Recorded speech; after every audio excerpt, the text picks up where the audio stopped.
Olá pessoal, sejam bem-vindos mais uma vez ao nosso canal e hoje nós vamos iniciar o estudo do sistema esquelético. Eu digo iniciar porque o objetivo dessa aula é uma introdução ao estudo desse sistema que será enriquecido com as próximas aulas, onde nós vamos ver em detalhes cada osso, cada relevo ósseo, cada acidente, nós vamos estudar com todos os seus detalhes, ok? Então, vamos ficar atentos aí, ligados, que nos próximos vídeos esse assunto vai sendo paulatinamente complementado. Então, o sistema esquelético, nós podemos apontar como características que é um tecido, é formado por um tecido extremamente rígido, né? E por essa rigidez, lhe confere grande parte das suas características funcionais também, certo? Então, assim, essas características físicas que nós podemos apontar nesse sistema esquelético como sendo um sistema rígido, né, por isso mesmo bastante resistente, e por essa característica ele tem a função, entre outras, né, principalmente da sustentação e proteção. Quando nós falamos, né, de função do sistema esquelético, esses são os principais pontos que são apontados, né, sustentação e proteção. Toda vez que chegamos em sala de aula e com esse questionamento, os alunos trazem logo com essa resposta sobre a sustentação e proteção, mas nós vamos ver no decorrer da aula que existem também outras funções importantes desse sistema. Então, o sistema esquelético, o tecido ósseo propriamente dito, ele é um tecido que, diferente do que algumas pessoas podem pensar, ele é um tecido dinâmico que está em constante metabolismo, né, que está em constante evolução, constante desenvolvimento, como nós vamos ver também aqui mais para frente. Então, nós temos aqui um detalhe de um osso, onde nós podemos observar uma parte mais externa, tá certo? E uma porção mais interna desse osso, que é constituída por um tecido, lembra uma esponja, né? Uma estrutura trabecular, onde nós podemos ver um enredo, um emaranhado de tecido, formando isso que nós vamos ver logo mais como tecido, com osso esponjoso. E temos essa porção mais externa, que a imagem nos remete já a uma estrutura mais rígida, né, que é o osso compacto, o osso rígido, compondo na mesma estrutura óssea. Então, esse material ele é composto por uma boa parte de matéria constituída por carbonato de cálcio, fosfato de cálcio, né, que a maior parte desse tecido é constituído por esses elementos, que conferem a ele uma rigidez, né, conferem resistência a ele, mas também esse tecido ósseo ele apresenta também uma quantidade de colágeno e outras fibras, né, que dão também a ele uma resistência tensiva importante, necessária para o desempenho das suas funções. E também outros minerais, como magnésio, sódio, fluoreto, que são importantes tanto na sua constituição estrutural, como também no seu metabolismo. E a organização estrutural desse tecido, como eu já falei há pouco, ele apresenta um tecido cortical, né, que é mais rígido, que é mais compacto, né, que tem uma maior resistência, que sofre um estresse, mas ele também tem uma menor sobrecarga à deformação. E um osso esponjoso, né, como o próprio nome sugere, né, ele suporta uma maior sobrecarga, ele é capaz de absorver melhor a carga. Então, o termo mais indicado seja esse, absorção de carga. Ela é mais própria, comum também do tecido osso esponjoso. Aqui nós vemos a organização estrutural desse osso, onde nós observamos nas suas extremidades, tanto na parte proximal como na porção distal, nós observamos aqui a presença de uma placa epifisária, né? São as epífises ósseas. Essas placas epifisárias, elas têm uma responsabilidade importante no crescimento longitudinal do osso. Então, nós temos uma imagem aqui de um osso, no caso aqui um osso longo, nós temos as porções terminais, tanto proximal como distal desse osso, denominadas epífises, onde existe a placa epifisária, né, que eu já destaquei aqui, e nós temos essa porção central, digamos assim, que é a diáfise. E nós temos essa porção intermediária entre a epífise e a diáfise, denominada metáfise. Nós vamos ver uma outra imagem mais na frente, traz isso também com maior clareza. E nós temos também, podemos observar essa estrutura, que é o periósteo. É uma estrutura, é um tecido que reveste o tecido ósseo, é uma estrutura vascularizada, é uma estrutura com terminações nervosas, e ela tem uma função, desempenha diversas funções, e o crescimento transversal do osso, ele se dá abaixo desse tecido, entre o periósteo e o osso. Também nessas imagens nós destacamos aqui a presença de uma estrutura medular no interior do osso, a porção do osso cortical, aqui também representada.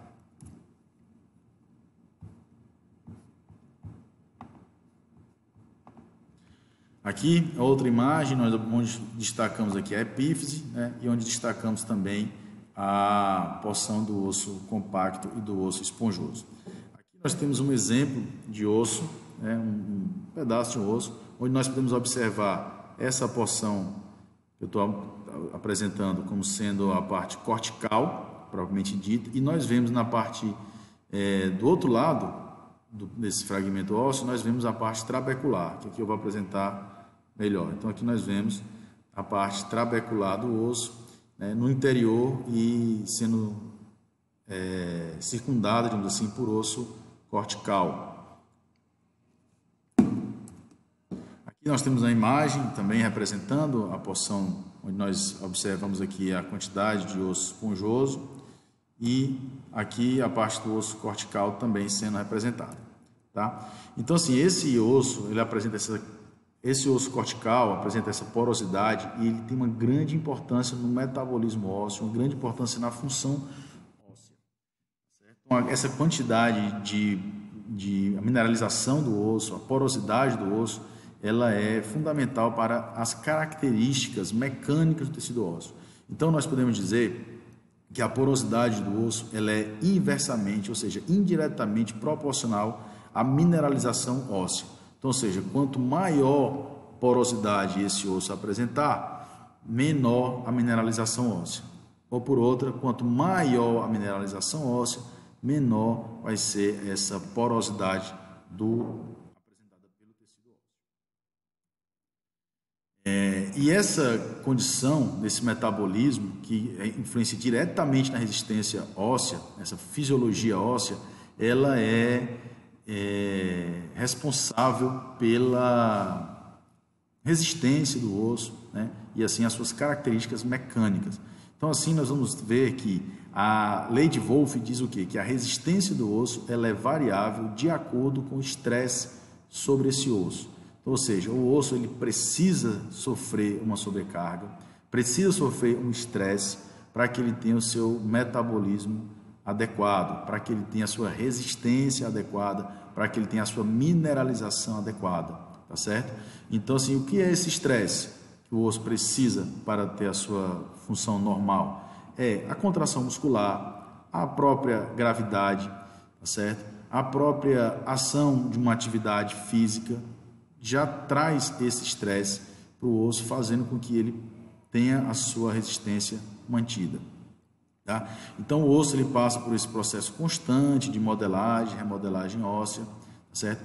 Que vai mantendo em equilíbrio a deposição de material ósseo e também a sua absorção de material ósseo.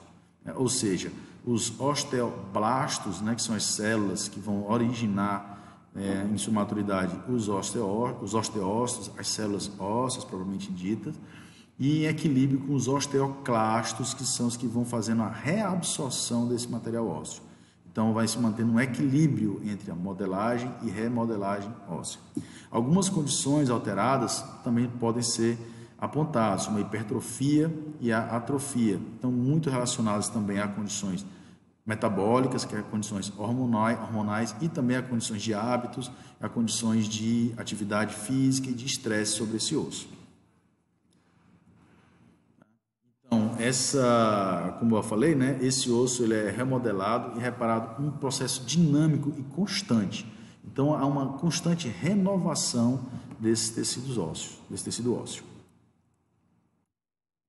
Então, aqui nessa imagem, ela mostra, né, nessa primeiro quadro aqui de azul, a atuação, né, dos osteoblastos. A gente vai observar uma quantidade maior de osteoblastos, aqui as condições que provocam isso, um maior depósito de material ósseo, um depósito de nível de substância óssea, vamos dizer assim, e abaixo deles aqui a ação dos osteoclastos, né, em quantidade menor na sua retirada. Isso vai manter um equilíbrio com um nível elevado de massa óssea, né, que é a condição normal que a gente espera, que é a condição que nós buscamos de plena função óssea. E aqui no quadro em vermelho, né, nós temos aí uma quantidade menor de osteoblastos, uma quantidade maior de osteoclastos, retirando o tecido ósseo. Isso esse equilíbrio é variável ao longo da vida, né, e tem aqui indicando aqui algumas condições em que você vai ter ou um maior depósito ou um menor depósito de material ósseo. Então, além dessa introdução a essa fisiologia óssea, nós também vamos aqui descrever sobre alguns conceitos sobre função e classificação dos ossos. Então, assim, como foi falado no início da aula, né, sobre a função do tecido ósseo, nós apontamos já de início algumas delas, né? Uma delas é a sustentação, né? É uma função básica, né, que é conferida pela rigidez do tecido ósseo. Outra, também conferida por essa rigidez, é a proteção. Então, os esqueletos formam um arcabouço que protege órgãos vitais, né? O coração, o encéfalo, a medula espinhal, protegida, tudo isso por um arcabouço ósseo, né? Por um esqueleto ósseo, formando aí uma rede de proteção. A conformação, ou seja, a estrutura do animal, né? A característica estrutural do animal é dada também pelo sistema esquelético. O movimento, né? Existe no esqueleto uma função importante do movimento, claro, óbvio, que é juntamente com o tecido muscular, né? O tecido ósseo não gera o movimento em si, isso é função do sistema muscular especificamente, mas juntamente com as articulações, forma-se esse complexo osteoarticular que dá a condição para que ocorram os movimentos da forma como nós observamos e realizamos. Outra característica é um tecido hematopoético, ou seja, ele atua na formação de células sanguíneas. A partir de quê? A partir da medula óssea vermelha, que é encontrada no interior dos ossos.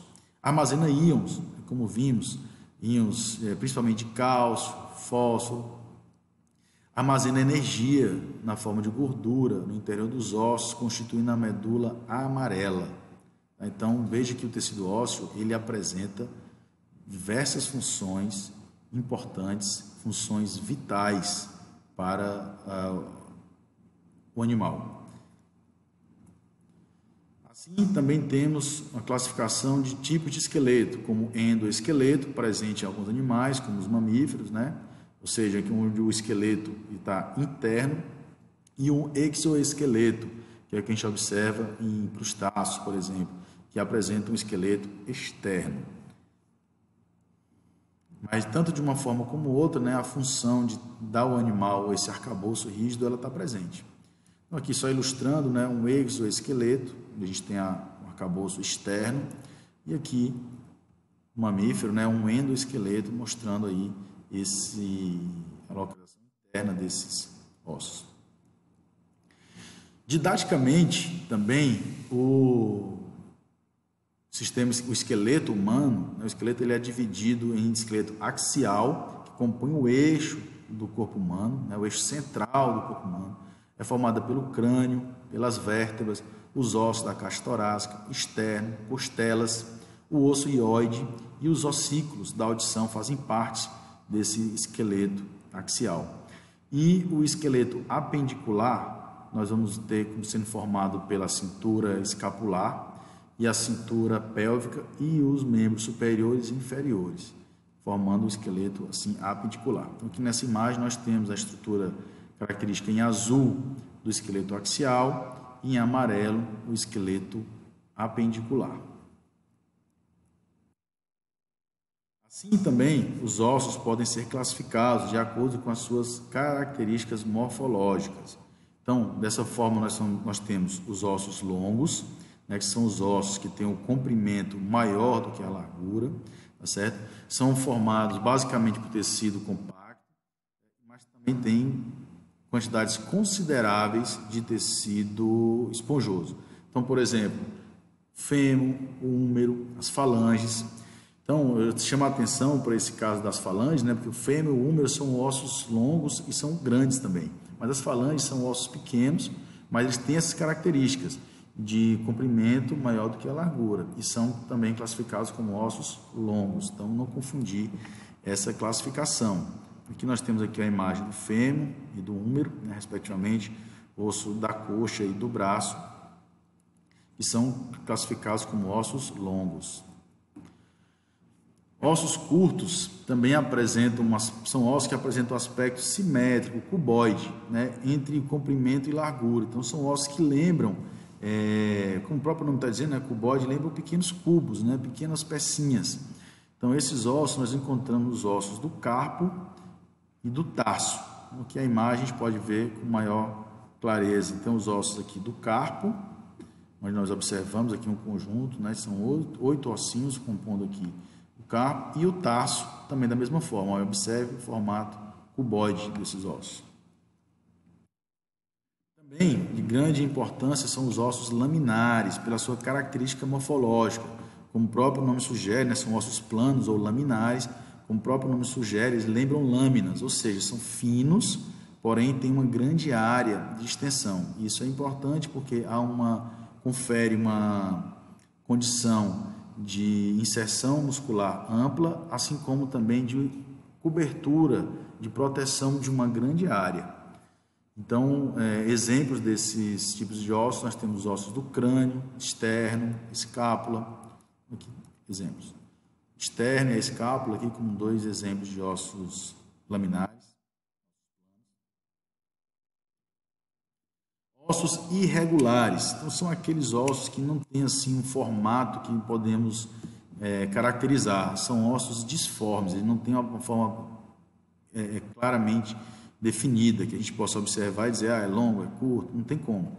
Então, por exemplo, nós temos as vértebras, né, que são ossos totalmente irregulares, né, o formato dele não pode ser classificado nem como curto, nem como longo, nem como laminar. E nós temos também outros ossos, como o maxilar, por exemplo, é um exemplo também de osso irregular. Maxila, né? Outra classificação são os ossos sesamoides. Esses ossos são um fator também de variação anatômica, porque são ossos formados próximo a tendões e é bastante variável, tanto na sua localização como na sua quantidade. Tá? Então, é um fator considerável também de variação anatômica.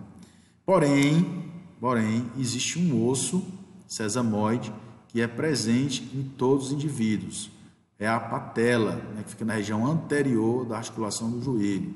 É um osso sesamoide e que está presente em todos os indivíduos. Aqui trago também um outro exemplo, que são os ossos suturais, ou ossos wormianos. São ossos, na verdade, que não têm grande expressão, né, de função ou de alguma outra característica. Na verdade, é um fator também de variação anatômica que eu trago aqui, mais para efeito, né, de conhecimento. Esses ossos, eles são formados pelas curvaturas das suturas do crânio, por exemplo, e que elas delimitam uma área. Então, como aqui, por exemplo, sendo apontado aqui pelo cursor, aqui também nessa outra região, sendo apontado. Então, esses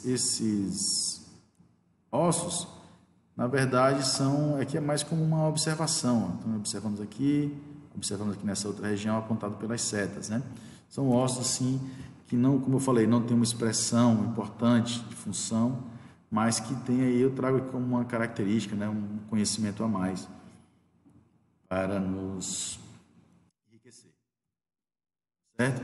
E a grande questão mais importante, do meu ponto de vista, da anatomia do sistema esquelético, é o estudo das superfícies ósseas, né, do relevo ósseo. Essas superfícies, elas não são totalmente planas, né, ao contrário, elas são bastante ricas em relevos, sulcos, fossas, processos, forames, e essas que são estruturas por onde passam estruturas importantes, como os vasos, nervos, tendões musculares, músculos, né, que são a grande riqueza do estudo desse sistema, tá certo? Também como pontos de inserção muscular, são aspectos importantes também desses relevos ósseos, que estão tão importantes para a compreensão do estudo do movimento, certo? E que nós vamos ver nas próximas aulas, nos próximos vídeos, nós vamos ver esses relevos. Então, agradeço a todos e em breve nós teremos novos conteúdos estudando em detalhes cada osso, cada estrutura óssea e sua importância para o movimento, principalmente para a postura e movimento humano. Então, agradeço e espero que seja de bom proveito essa aula.